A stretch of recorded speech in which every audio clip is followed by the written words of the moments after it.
Hi எல்லோரும் எப்படி இருக்கீங்க உறவுகளே? ரொம்ப நாள் ஆச்சு உங்கள் கூட பேசி இந்த மாதிரி ஓன் வீடியோ போட்டு நினைக்கிறேன். ஸோ இன்றைக்கி என்ன இந்த பதிவில் பார்க்க போகிறோம் அப்படின்னா பார்த்தீங்கன்னா, இன்றைக்கி வந்து சம்மரை பற்றி தான் பேச போகிறேங்க. வெயிலை பற்றி தான் பேச போகிறேன். சும்மாவே தாளிக்கும் வெயில் கொளுத்துதுன்னு சொல்லிட்டு இருப்பேன். ஆனால் உண்மையிலுமே சொல்கிறேன் பாருங்கள், பயங்கரமாக கொளுத்துது.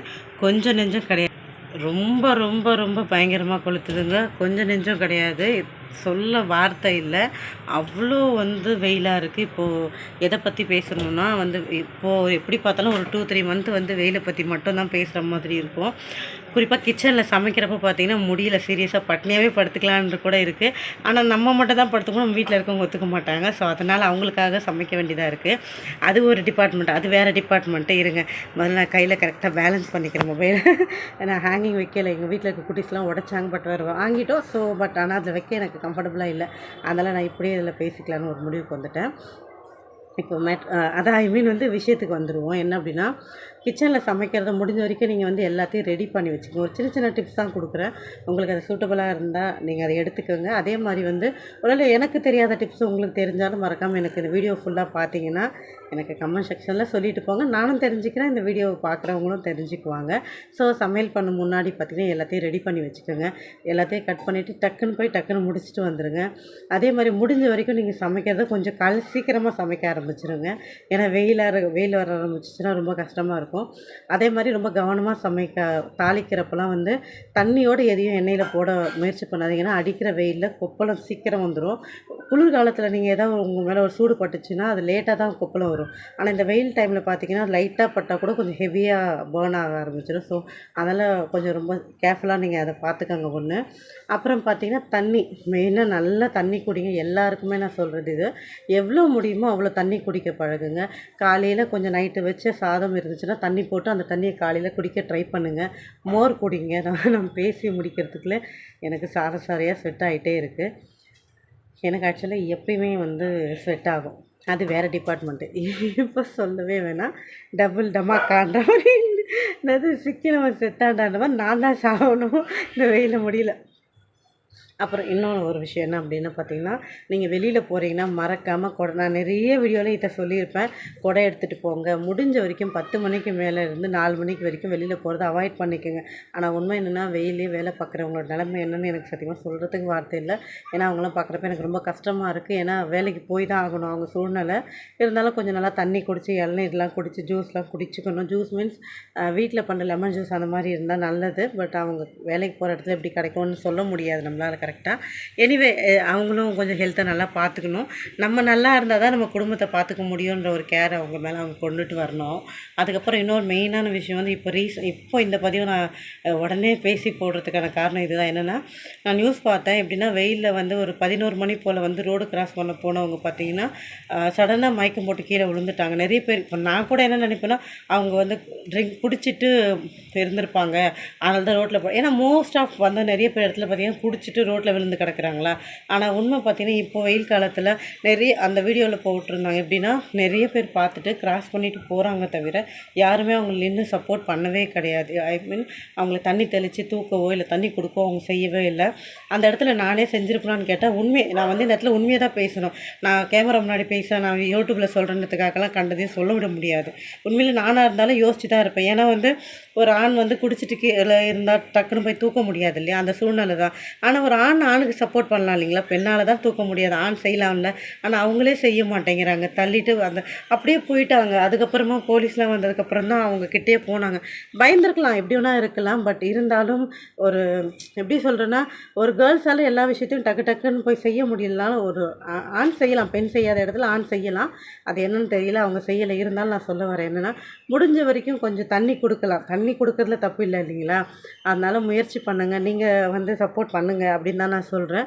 அதே மாதிரி நான் இந்த வீடியோ பார்த்ததுக்கப்புறம் நானுமே யோசித்தேன் என்னென்னா, சரி பார்த்துக்கலாம், கொஞ்சம் தைரியமாக முன்னே போயிட்டு நம்மளும் சப்போர்ட் பண்ணணும் அப்படிங்கிற மாதிரி தான் நான் பார்த்தேன்னா, அந்த இடத்துல பார்த்திங்கன்னா, அந்த ஒரு வாய் தண்ணி கொடுத்தா அவங்க உயிரே காப்பாற்ற முடியும், அந்த ஒரு வாய் தண்ணி இல்லாமல் அவங்க உயிரே போக முடியும். அப்படி நினச்சி பாருங்கள், ஒரு குடும்பத்தை காப்பாற்றுறதுக்கு அந்த ஒரு முடி தண்ணி ரொம்ப இம்பார்ட்டண்ட்டாக இருக்குது. ஸோ கையில் தண்ணியோடவே எப்பயுமே இருங்க, வெளியில் போகிறத அவாய்ட் பண்ணிக்கோங்க. வேறு வழியில் கட்டாயமாக போகணுன்றவங்க கையில் தண்ணி எடுத்துகிட்டு போங்க. லெமன் ஜூஸ், மோர் குடிக்க பழகுங்க. வீட்டிலேயே நல்லா தண்ணி குடிங்க. உப்பு சக்கரை கலவை தண்ணி குடிக்க பழகுங்க. அதே மாதிரி குளுக்கோன் பவுடர்லாம் வாங்கி தண்ணி ரெடி பண்ணி வச்சுக்கோங்க. ஹெல்த்தியாக பார்த்துக்கோங்க. இளநீர் குடிங்க. அதே மாதிரி வெள்ளரிக்காய் நிறைய எடுத்துக்கோங்க. தர்பூசணி எல்லா இடத்துலையும் கிடைக்கிது, பீஸ் ரொம்ப கம்மியாகவே இருக்கும். ஸோ அதுவும் வந்து நீங்கள் வந்து வாங்கி சாப்பிடுங்க. ஏன்னா இளநீர்லாம் ஒரு இளநீர் 50 ரூபாய்க்கு வாங்குறாங்க, விற்கிறாங்க. ஸோ அதெல்லாம் வந்து எல்லாராலையும் வாங்க முடியுமான்னு கேட்டால் கொஞ்சம் கஷ்டம் தான். அதனால் தர்பூசணி பீஸ் வந்து 10 ரூபா அந்த மாதிரி தான் இருக்கும். சீப் அண்ட் ரொம்ப ரொம்ப ஹெல்த்தி அண்ட் பெஸ்ட். அது இருக்கிறதுலையே ஏழைக்கு எடுத்த எல்லோருன்னு சொல்கிற மாதிரி. ஸோ நீங்கள் வந்து என்ன கேட்டால் இது இல்லைன்னா அது இல்லைன்னா இது நிறைய ஆப்ஷன் நமக்கு இருக்குது. அதனால் தயவு செஞ்சு ஹெல்த்தை பாருங்கள், மறக்காமல் இதை நீங்கள் ட்ரை பண்ணுங்கள். அதே மாதிரி வந்து காரமான சாப்பாட்டை தவிர்த்துக்கங்க. இந்த எண்ணெயில் பொரிச்ச ஐட்டத்தையும் தவிர்த்துக்குங்க. இதை முழுக்க நான் வந்து என்னோடய சொந்தங்களுக்கு சொல்கிறேன். இதை வந்து நிறைய பேர் என்ன வேணால் சொல்லுவாங்க, நீங்கள் இப்படி ரொம்ப அறுக்குறீங்க போகிறீங்க என்ன வேணால். ஆனால் உண்மையிலே என்னோடய சொந்தத்துக்கு என்னோடய வீட்டில் அண்ணனோ அக்காவோ தம்பியோ தங்கச்சியோ அம்மாவோ அப்பாவோ எல்லாருக்கும் என்ன சொல்லுவோன்னா நான் அதை தான் உங்கள் கூட பகிர்ந்துக்க நினைக்கிறேன். இந்த பதிவு அதனால தான் நான் உங்கள் கூட ஷேர் பண்ணிக்க நினைக்கிறேன், தவிர வேறு எந்த நோக்கமும் கிடையாது. உங்களுடைய வேலபிளான டைமை நான் வேஸ்ட் பண்ண நினைக்கவே கிடையாது. அதையும் நான் உங்களுக்கு முழுசாக சொல்லிடுறேன். இந்த பதிவை முழுசாக ஸ்கிப் பண்ணாமல் பார்த்துட்டு அதுக்கப்புறம் நீங்கள் ப்ளீஸ் கமெண்ட் பண்ணுங்கள். ஏன்னா வந்து நிறைய பேர் பார்க்காமலே வந்து ஓப்பன் பண்ண உடனே வந்து மொக்கை போடுறேன் அப்படின்னு நினச்சிக்கிட்டு ஸ்கிப் பண்ணிட்டுருங்க. ஏன்னா நிறைய பேர் பார்த்தீங்கன்னா என்னை ஐடியா ஃபாலோ பண்ணாமல் தான் பார்த்துட்ருக்கீங்க.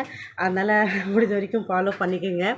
நீங்கள் பாருங்கள், பேசிகிட்டே இருக்கேன் நான், எவ்வளோ எனக்கு ஸ்வெட் ஆகிட்டுருக்கு பாருங்கள். ஸோ வந்து வீட்டில் நிழலில் இருக்கிற வரைக்கும் பிரச்சனை இருக்காது. ஆனால் வெளியிலன்னு போகும்போது ரொம்ப கஷ்டமாக இருக்கும். இன்னொரு மெயினான ஒரு விஷயம் சொல்கிறேன் பாருங்கள். முடிஞ்ச வரைக்கும் கடந்த நாட்களோ கடந்த வருஷமோ போனால் போயிட்டு போட்டோம், பிரச்சனை இல்லை.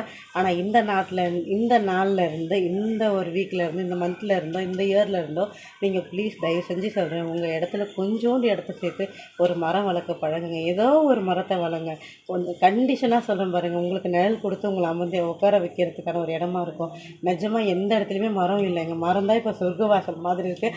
அந்த சொர்க்கத்துக்கு நம்ம இறந்ததுக்கப்புறம் தான் மேலே போகணும். நம்ம இருக்கிறப்ப கிடைக்கிற சொர்க்கமே இன்றைக்கி கிடைக்க மாட்டேங்குது. அப்புறம் நம்ம இறந்ததுக்கப்புறம் பார்க்க போகிற சொர்க்கத்தை பற்றி நமக்கு தெரியாதுல்ல.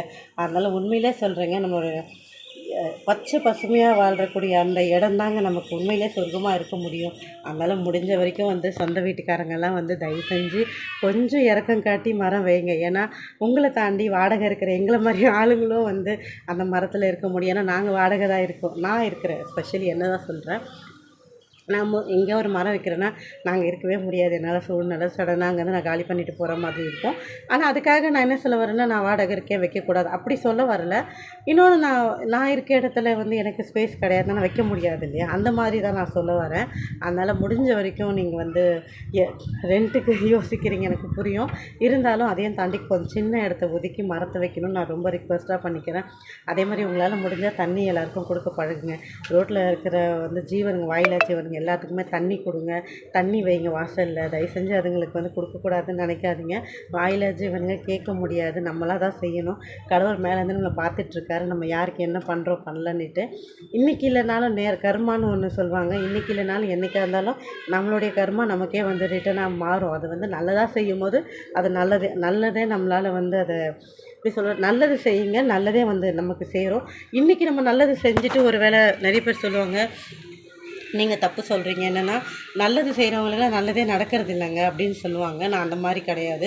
இன்றைக்கி நடக்காமல் இருக்கலாம், இன்றைக்கி நம்ம பண்ணுற நல்லது அவங்களுக்கு புரியாமலும் இருக்கலாம், நடக்காமலும் இருக்கலாம், அந்த விஷயம் நமக்கு ரிட்டன் கிடைக்காம இருக்கலாம். ஆனால் தக்க நேரத்தில் உங்களுக்கு தேவையான நேரத்தில் கடவுள் கண்டிப்பாக அந்த நல்லதை திருப்பி தருவார். அதனால் நான் என்ன சொல்கிறேன், நம்பிக்கையோட உங்களுக்கு நல்லது நடக்குதோ நடக்கலையோ, மற்றவங்களுக்கு நடக்குதுன்னு அதை நினச்சி நீங்கள் சந்தோஷப்படுற அளவுக்கு கடவுள் உங்களை பத்திரமா வைப்பார், சந்தோஷமாக வைப்பார் சொல்லி இந்த பதிவை நான் முடிக்க நினைக்கிறேன். திருப்பியும் லாஸ்ட்டாக ஒரே ஒரு வாட்டி ரிக்வெஸ்ட்டாக நான் சொல்லிட்டு இருந்தேன்னா, ப்ளீஸ் வெளியில் போகும்போது தண்ணி குடிச்சிட்டு தண்ணி எடுத்துக்கிட்டு போங்க. முடிஞ்ச வரைக்கும் 10 to 4 அவாய்ட் பண்ணிக்கிங்க வெளியில் போகிறது. அது மட்டும் இல்லாமல் இப்போ இன்னொரு 1 வீக் கொஞ்சம் ஹெவியான ஒரு அது என்னது சூடு, ஆமாம் சன் இருக்கும்னு சொல்லியிருக்காங்க. அதனால் வந்து கொஞ்சம் ஜாக்கிரதையாக இருந்துக்குங்க, பத்திரமா இருங்க எல்லாருமே. இந்த பதிவை முழுசாக பார்த்துருந்தீங்கன்னா உங்களுக்கு இது பிரயோஜனமாக இருக்கா இல்லையா, யூஸாக இல்லையான்னு சொல்லிவிட்டு பிடிச்சிருந்தா உங்கள் சொந்தத்துக்கு என்னோடய சொந்தத்துக்கு இதை ஷேர் பண்ணிவிட்டு ஐடியா ஃபாலோ பண்ணிக்கோங்க.